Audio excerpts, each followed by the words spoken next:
Welcome to the Perlo Podcast. We talk construction, its people, its challenges, its opportunities. We talk to industry and trade experts, movers and shakers, and people who get buildings built right. Join us, you won't regret it. Welcome to another episode of the Perlo Podcast. I am here on site with Forrest Gregg, Project Manager, and Glen Alcock, Superintendent, and we are talking about the Tesla Service Center project in Vancouver, Washington. It's a pretty cool and unique building. It is a concrete tilt-up building with a twist, I think. So let's chat about that. Forrest, will you start by giving us a little bit of an overview of what the project is? Yeah, just like you said, it's a Tesla Service Center. So it's approximately a 32,000 square foot building sitting on just over 3 acres. And this is a place where they'll sell, service all the Tesla products in the Vancouver area. So previously this site had 3 buildings and a couple outbuildings that we had to demolish, old small businesses, dental clinic, things like that. Okay. Did you have any contaminated materials or anything to deal with those existing buildings? One of the old buildings had a little bit of asbestos abatement that the owner took care of previously, but that was it.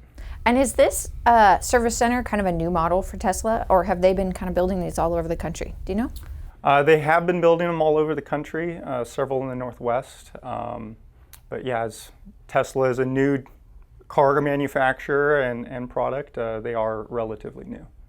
Yeah. And is it very unique for auto dealerships to be tilt buildings?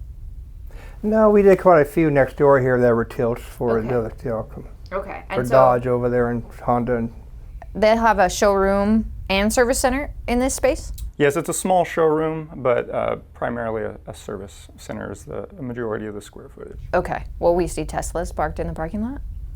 Like, I would imagine so. Come test drive, everything like that? Okay, I might have to come out when that happens. There you go. I've always wanted to drive one of those.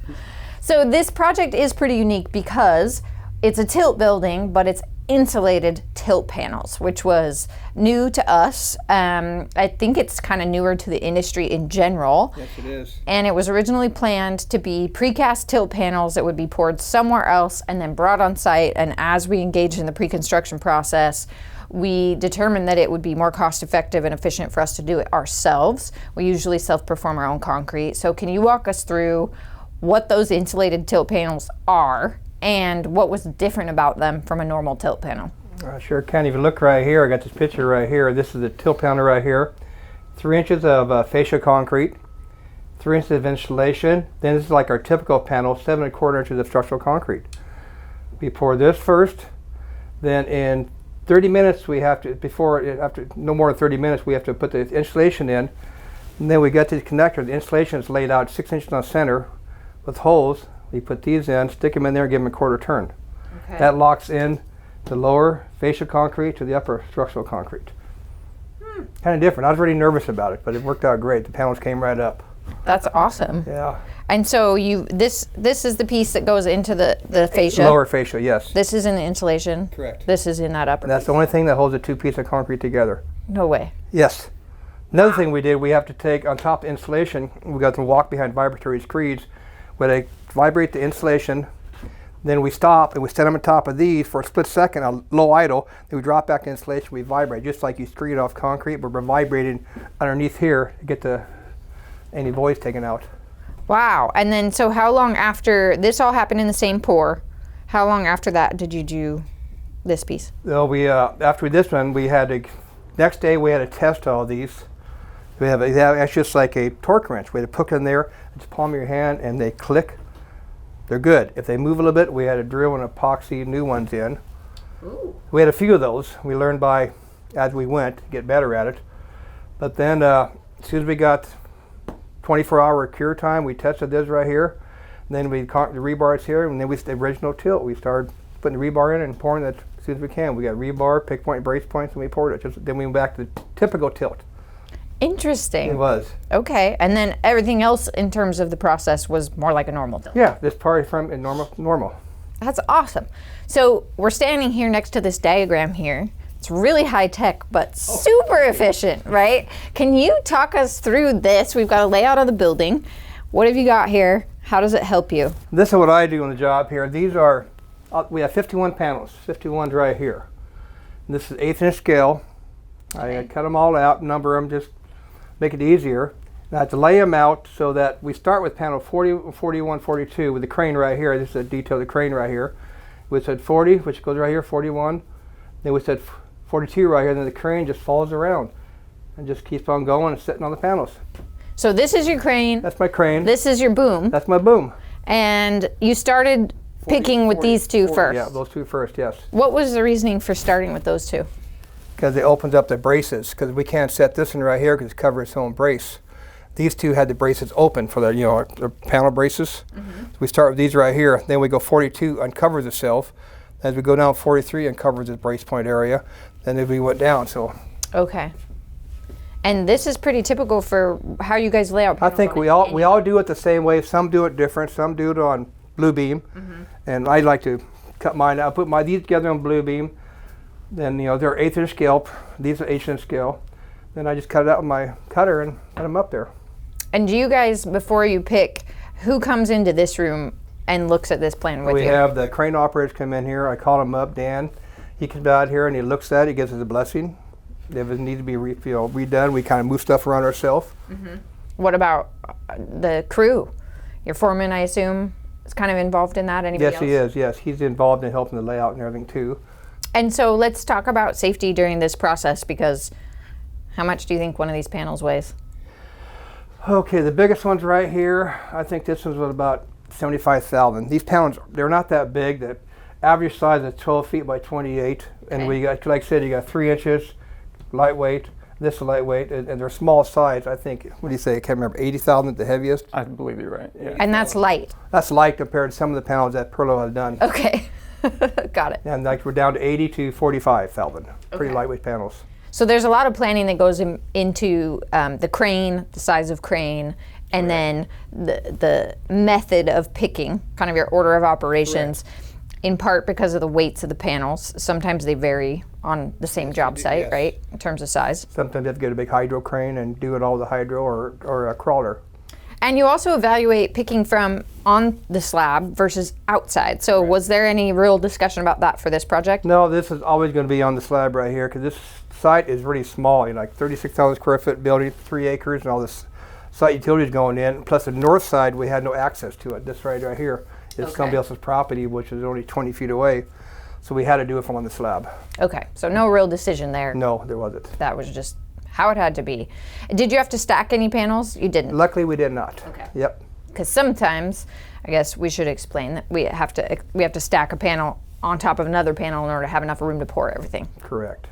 This one we were lucky on. We had enough room, and with this big opening right here, all the glass front opening, there's no panels here, so it took the number of panels out, so we had the room. If this would have been panels, I would have had a wrap slab or would have stacked. And we can't restack sandwich panels either.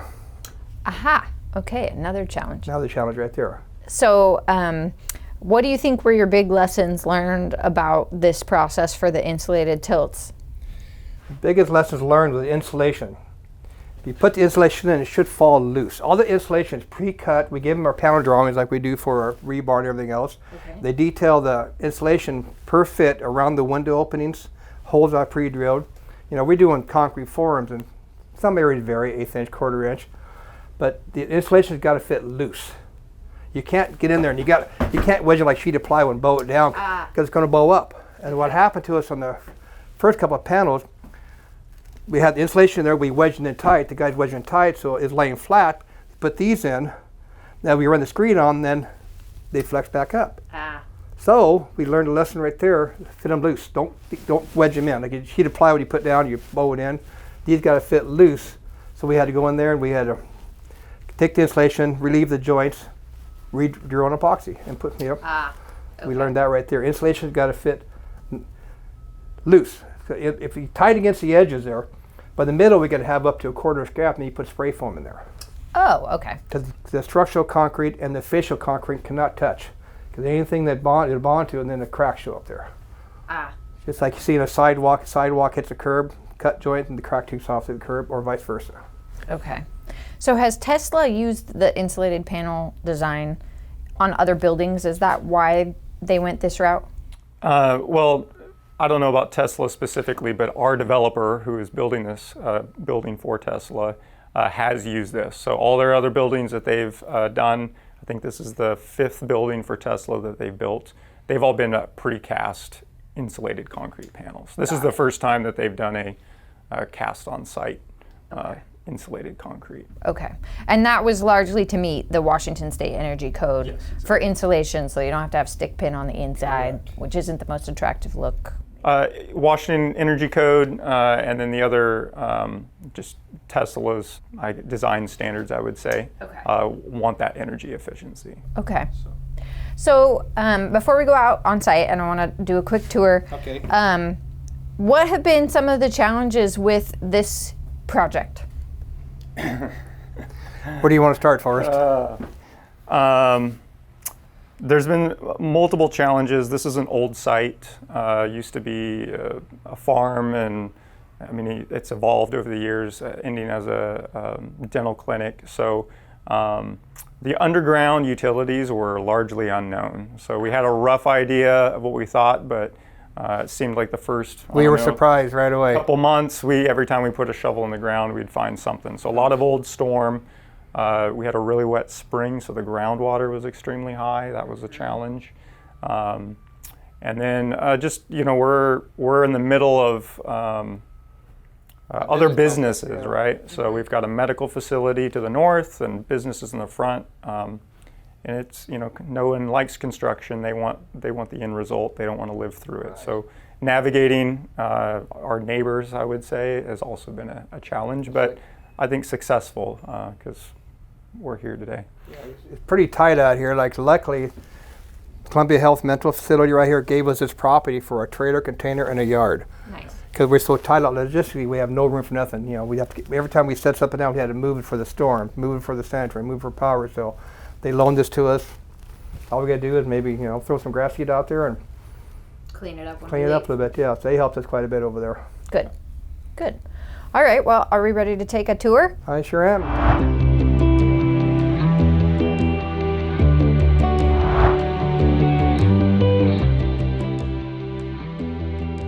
All right, so we're here at the front of the space. This will now be the showroom entrance, is that right? Correct. And you've got glass. What else? Glass storefront, also some custom sheet metal to match it'll have a nice red accent band, that Tesla red color. Very good. So if you're coming here to buy a car, you're gonna drive right up in here. Should be no mistake of where you're at. You'll know it. Okay. A good road. You got Andreessen road frontage and a little bit right here. The main road frontage right there, and the main road right there. Okay. Andreessen. So yeah. And so walk me through where we're at in the process of this structure. We've already tilted it. You've got steel going up. It doesn't look like the decking is quite started yet. Actually, you're wrong. They're starting the deck in that corner. See the shadow over there? Oh yeah, okay. The northwest corner. We started. All the welding is complete for the first 3 bays. We're finishing this off right here. Then all the under roof frame will be completed, and they started the decking on the northwest corner. Okay. Yep, and they'll be getting it done. They're working this weekend actually, and by next week it'll be done. The deck will be done, ready for roofing. And at what point do you pull the braces down on the panels? Once the roof decking is all pinned off, welded off, you have the diaphragm.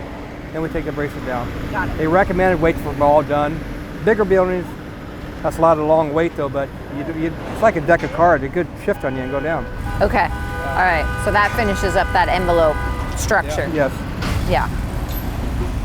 So talk to me about what's happening on the site. You've said it's kind of a tight site.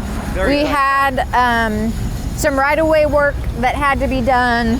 I see a bunch of work over here. So talk us through what's happening there. So one of the schedule modifications that we've had to do is accelerate this east side of the parking lot. And the reason is that we have a neighbor to the north. We're actually standing in that easement. We've been fortunate enough to work with them and they've allowed us to shut this easement down. And so part of being a good neighbor is that we're accelerating this east parking lot. We're almost done with the very last utility. There's a vault that's going in right now. And then we'll be grading this for curb and paving. So the goal is to have this side of the site paved so we can reopen this easement for our neighbors to the north. The same neighbor that's given us a property to use up there for our yard and Got it. everything, so Yeah. they've been pretty good to work with. Yeah, that's excellent. And so Forrest is rushing you through that. Now, he's been pushing me. Cracking the whip. I've been, he don't crack the whip. We kind of both go at each other, but we both know what needs to happen over here. Good. Well, what else is unique about this site? What else is going on? Oh, we had underground facility, detention facility. We just finished over there. That's a big old pipe in the ground, and one right behind us, one right in the storefront. And we have storm circling the building. And right now, right in this easement right here, we had to remove the fire line, put a new one in, remove the sanitary line, put a new one in, and remove the storm line and put a new one in. And then we pulled the wire out of the PUD line, and we had to bring new power in from 65th by Car Buick. And just this week, they finished putting in the new conduit. So you'll get permanent power soon. We had to replace every utility in this easement, correct? So like Glenn was explaining, a lot of utilities in this easement, they were approximate, and turned out several of the utilities they placed the building right on top of. One of them being power that was coming from 4th Plane, powering the medical facility. So we kind of had to shift plans and pivot to bring in power from 65th Avenue like he was talking about. Yeah. Also had to repower the cell tower that was there that one. in order to complete building demo. So yeah, there's a lot of challenges early on just to get the project moving. The power for the cell tower is right in the middle of the building. Perfect. Yes. One of the other interesting things is, like I mentioned earlier, was the groundwater. And it's just, I call it a swimming pool in here because it doesn't make sense. So we can dig in one area, it'll be completely dry, and then we dig 10 feet away and it would just be, water would be gushing into the trench. So it just was really strange. That was part of the challenge of overcoming that dewatering. We didn't know if a utility trench we were gonna get water or not. And just, had to fight through that, so. And so with your underground detention system, does that mean you don't have to have any swales or anything on this site? There's no pond? Everything stays on site.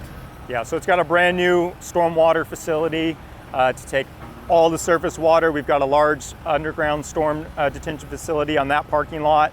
The second one is right behind us here. You can kind of see some of the openings that takes the rest of the surface water from the parking lot. So. And did I hear you say that there's some kind of charging station going in? So the supercharger station is over on the east side. You can see the skeletons of it off in the distance. But yeah, that's been an interesting process too. Just all the different conduits and specific Tesla pedestals and concrete bases that have to come. How many cars can charge on it? So there's 12 different charging stations, so all 12 cars could charge, I think it's a 80% capacity within 15 minutes. They're called superchargers. 15 minutes. You plug your Tesla in, you're 80% capacity. Wow. All you do is whip your credit card and put it in.